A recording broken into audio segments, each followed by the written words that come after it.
Hello, I'm Anthony Wilson, the Public Information Officer for the City of San Angelo. And joining us today is our mayor, Brenda Gunter, and she is here to talk about an annual gathering of mayors from across West Texas. We're going to talk a little bit about what that conversation involved and why the mayors have this meeting each year. So, Mayor, thank you for being with us. Absolutely. Let me start off by saying we actually meet every quarter. Okay. So we intend to meet 3 to 4 times a year, and so we're in close contact with each other. So why do the mayors feel it's important to be not only meeting, but meeting that often? We do because in West Texas, if you take a look at the amount of representation that we have out here, we have less representation here than the entire city of Houston does. So we feel strongly that we need to come together, have some common goals and some common objectives so that there's a little more power in the message by the nature that we have more people involved in the conversation. So really it's about sort of pooling your political power, if you will, if you're all on message on a particular point, and that's going to carry a lot more weight with our lawmakers both in Austin and in Washington, D.C. 100%. All right. So when you gather, what do you generally talk about? We try to come up with an agenda prior that has issues that perhaps a city has and create an agenda around whatever the current issues are. And then we like to do some that are maybe just local issues or an opportunity to showcase the city that we're in. And for me, this past week when we did it, it was a great opportunity to showcase San Angelo and our downtown area, the river, etc., because those other cities have admired San Angelo for a very long period of time in terms of our downtown redevelopment and the river. And so they're all looking at trying to start work on their redevelopment efforts in their downtown areas. So it was important for me to show them what we were doing, highlight it, and of course they're all jealous. And I think the common conversation was, how do you develop a river? How do you make a river happen? Because they realize the potential of what a river can do on so many levels. Well, I think, I lived in Abilene for a long time, and I've always said Abilene has river envy when Yes. it comes to San Angelo. So what about the river sort of strikes them most, or what are they most awed about that has happened down along the river? First of all, the quality of life that it represents. It certainly adds a quality of life perspective when you just look at it. And when then you see all the things that have developed around it, it says not only is it a quality of life and an incredible asset, but it also centers around how you develop the arts, the culture, the historic downtown area. It sort of becomes a catalyst idea that everything else grows from it. And it's just aesthetically beautiful as well. Beautiful. So what was on your agenda whenever you met with the mayors here recently? Well, we met when it was shortly after the legislative summit, so we felt strongly that we needed to use some of the messages out of there and talk about what we want to do with those messages. And so we asked Drew Darby to come and speak to us. He had the political power to get a lot of people here from across the state, and so we heard from them. And we wanted him to tell us about what we needed to do next, or what he thought we should do. And the great thing was, number one, he was so excited that we as West Texas mayors were meeting and joining. He thought that was an incredible thing to do. But he also encouraged us to not keep it just in West Texas, meaning that there are rural areas in eastern Texas that probably have some of the same issues that we do. And so some of it means to be local, but some of it means to be more global in terms of the state of Texas. We all need our roads worked on, whether you're in rural eastern Texas or western Texas. So he encouraged us to broaden our wings a bit and to sort of look at how much more political power the rural in total has in the state of Texas. So that was a very important time with him. And I would suspect Representative Darby, being such a powerful and influential voice in the legislature, it's good to have him on your team, so to Yes. speak. And it was good to have him there so we could talk to him about any of the issues that we have. Certainly if you're in Midland, Odessa, and Abilene and Big Spring, you want to know what Drew Darby's saying and doing. And he also wants to know what's going on in Lubbock and Amarillo, because it's an important part of his ability to get his points done, because we all share common interests. So who all was attending this meeting? Mayors from which cities? Mayors from Amarillo, Lubbock, Big Spring, Midland, Amarillo. And it may be a little self-evident, but what are the shared interests and issues that we have with those communities? Number one, it's ports to plains, or if you will, it's infrastructure that relates to transportation, because all of us share a common need to have better roads in West Texas. So the issue is, we know where we're at on it in terms of knowing we need it. Now, how do we get support to get it done? So that was a very important part of it, and something that we wanted to make sure Drew Darby was up to speed in terms of where we were on ports to plains, but also the conversation of I-14. That's hugely important to us. And second of all was education. Lots of conversations about financing of schools, shortage of teachers, which seems to be a very big issue. And then, as we heard over and over again during the legislative summit, the issue as it is four-year college versus trade school, and making sure that we really understand that there's a much bigger, broader need than simply saying somebody deserves a four-year education. People deserve education regardless of whether it's kindergarten or whether it's a trade school. And we need to make sure that we have the ability to educate these kids, and part of it is a big shortage of teachers. And so there was lots of conversation about, well, what do we do about it? What are the issues that have created the shortage of teachers? And certainly there's the conversation of charter schools and other schools that have made the market a lot bigger market for individuals to choose where they want to teach. So it was a good conversation to have. And of course the finance issue for schools was a big issue too. You mentioned about Ports to Plains, and of course San Angelo is a big player in the Ports to Plains Alliance, Right. as is the city of Lubbock. But not all of the cities that were represented here are members of the correct. alliance. So was this sort of an opportunity to make a little bit of a pitch to them about why they should be involved and why that would be important to their communities? Absolutely. We believe that other cities, Midland, Odessa, for example, Abilene, should be a participant in it because they all have transportation issues. And whether that corridor runs directly through their city does not make that corridor unimportant to them. In fact, it makes it very important because we know Odessa and Midland are producing a huge amount of fuel. It's got to come out of there and go someplace. And whether it takes I-20 or 27, it's got to come out of there, and it's going to come out on a truck. Well, and when people think of the corridor, I think maybe they think of a specific roadway, when really and truly it's a huge tract of land that runs on each side of that roadway for many, many miles, so that, like you said, Midland and Odessa would be impacted by an I-14. Exactly. And you know, when we talk about fuel, we talk about fiber and food as well. And so you look at that whole region is also a region that produces a tremendous amount of cotton, a tremendous amount of cattle, wheat, cotton.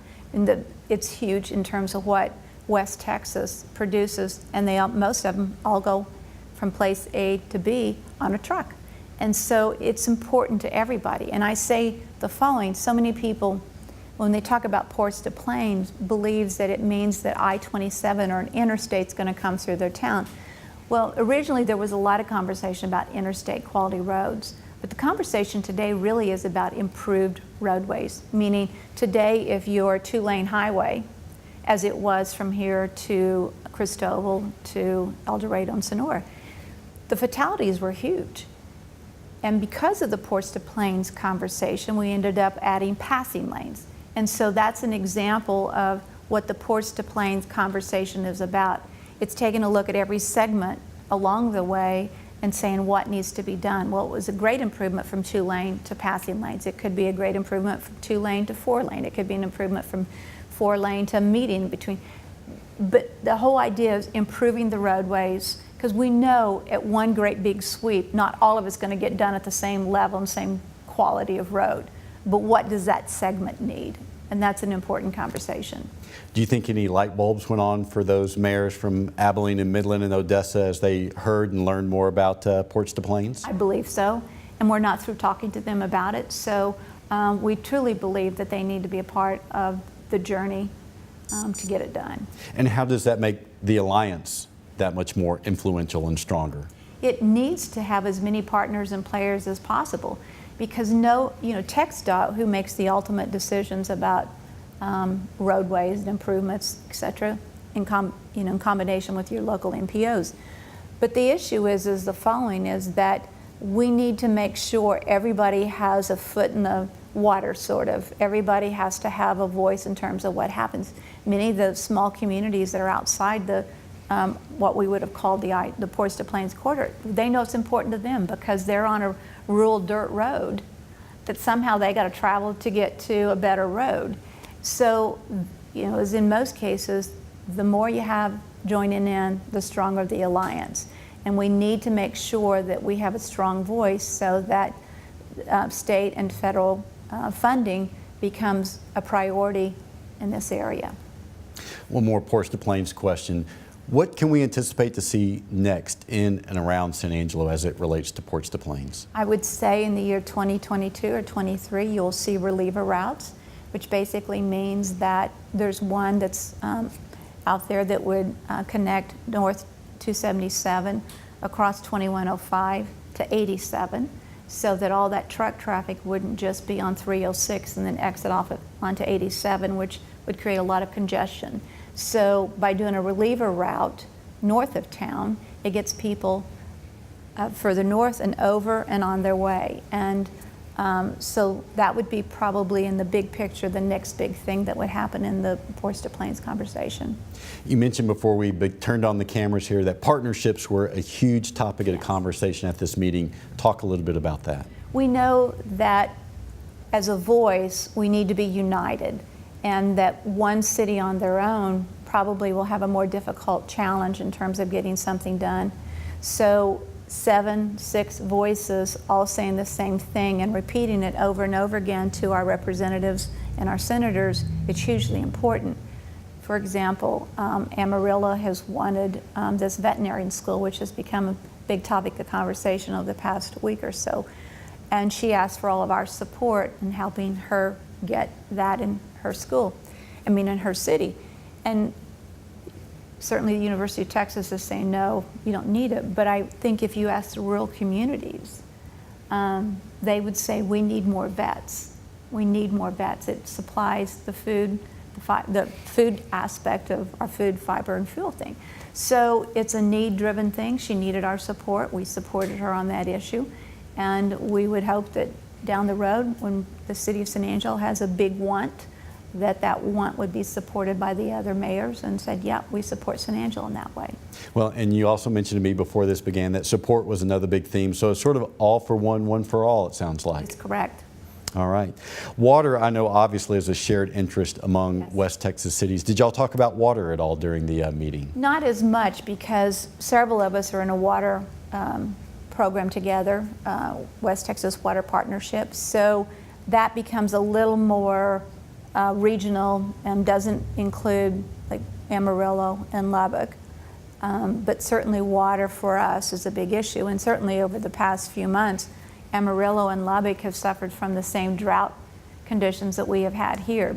On the other hand, as it relates to their need for drinking water, if you will, they don't have the pressure point that we have. Obviously, you mentioned about Representative Darby being there, and the legislature will be meeting in a few months. Were there particular issues that you talked about that are going to be coming before the legislature that you think is important that these West Texas communities sort of band together and lobby for a particular position? Number one, transportation's key, so we're going to lobby together for that. In fact, we, as mayors, are going to meet at the beginning of October and sort of draft some language that we can send to the legislature later on this year, so that they have that in their hands as they reconvene. And so that's going to be an important part. And at that point in time, we will also see if there's some cities in East Texas, that might want to join in with us. So we'll be in Fort Worth for the TML conference. Texas Municipal League. Yes. And so we're all going to be there, so it's a perfect time to join with other people. And of course, the second issue is really funding of public schools. I know the city of Midland is very concerned about, with the oil industry being so strong out there, that the amount of dollars that they're sending to the state and feeling like they don't get their fair share back. Their city has grown tremendously and their school system has not kept pace. I think there's one new housing development that's going to put in 600 homes. There's no school close to that area. So there's lots of things as it relates to education, and they need the funds to be able to take care of their education. And we know we do too here. It's a really big challenge. That's interesting that mayors and municipalities are sort of lending their voice to an issue that is sort of seen as the purview of local school districts at this point in time. It is, but we also realize when you start talking about economic development and jobs, number one thing is education. If we don't have educated children, adults, we don't have a workforce, and we know we need workforce. And so it's all kind of one great big bag. No, schools are not under the mayor's responsibility, but on the other hand, as a mayor, I am very strongly behind economic development, and I know that we have great needs for trade schools.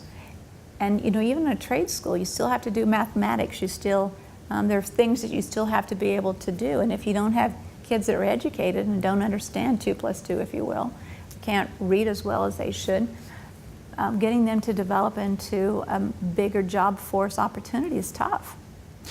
You mentioned that the mayors meet quarterly, and you wanted to showcase some things about San Angelo, and they were kind of awed by that. Have you walked away from any of these meetings with ideas of, that was interesting, we should try that in San Angelo? No. I like what we have here. Now, we haven't been to all the cities yet, so I should say that you know, our first one was in Lubbock, Texas, and of course you can't. Their development out on the side of Texas Tech is remarkable. One would love to have that sort of development in the hotel, and who wouldn't want that? But they have a huge Texas Tech population, and the population in Lubbock is growing tremendously right now. That university has added great deal of jobs, population, housing. So if I was to say there's one thing, that is a model of a residential area that you would love to have in San Angelo. But as it relates to quality of life, I will tell you that I think, without a doubt, the quality of life that exists here in San Angelo cannot be touched by any of the other cities. So do you think that there's anything to be learned from the Lubbock Texas Tech model that San Angelo might be able to apply to Angelo State? Certainly we are glad we're part of the Texas Tech system, and Brian May has done a wonderful job increasing the number of buildings, colleges, facilities. And it's a good partnership to have. Again, it's talking about partnerships and support. So we're glad that Texas Tech supports ASU, and we're glad that Brian May has found the model to grow the student population there. It's a win-win. It's amazing when you drive by or through that campus now, the amount of construction and growth that seems like it's constantly going on there. Constantly, and you like that. You know, you want to be seen as a town with a college that's growing, and it's a good asset. And it's got a real collegial feel now to it. It does. As before it seemed maybe like more of a commuter school, and now it really feels like a centralized college campus. It does. I mean, the new engineering building, I mean, the new Shannon Clinic, there's just several other things that they have done over the past year really makes you proud of what we have here. Were there any action plans that the mayors walked away from this recent meeting planning to pursue? Not specifically, but we will attack that in October. So we do know that we have some shared interests, pretty focused on that. Each of us will be developing our own ideas. We will share those in October and sort of go through them all and make sure we have a defined game plan. So is there an agenda already set for your Not October yet. meeting? All right. So how do you think having a rapport and a relationship with those fellow mayors is going to end up benefiting San Angelo? It will, because it highlights who we are, and what we're capable of becoming. And I think we all want to know that we have somebody in our camp who wants us to succeed, as we want our other neighbors to succeed as well. It's good to know you can pick up the phone and say, hey, this is going on here. What are you guys doing about it? I know it makes me feel very comfortable to pick up the phone and say, and ask whatever it is that I might be troubled by and want to know how other cities have handled it. I think our best lessons can be learned from how other cities handled it, what worked and what didn't work, and by example, we perhaps won't have to go through the negative situations that maybe they had to get to where they're at. And it's very obvious you were proud to host those folks here and Loved showcase it. the community. Loved it. I'm so proud of this community. I think that it is one of the greatest quality of life communities that exist in Texas, and yet we have a lot of opportunity. I don't think we have reached the level of saying there's no more to be done. There's a lot more to do to add to the quality of life and to make sure that we have the jobs that are needed to make sure people have the quality of life that they want to have and don't have to worry about minimum wage as much as perhaps we've had to in past decades. Mayor Brenda Gunther, thanks for being with us. You're welcome. And we hope you'll be back for the next episode of The City.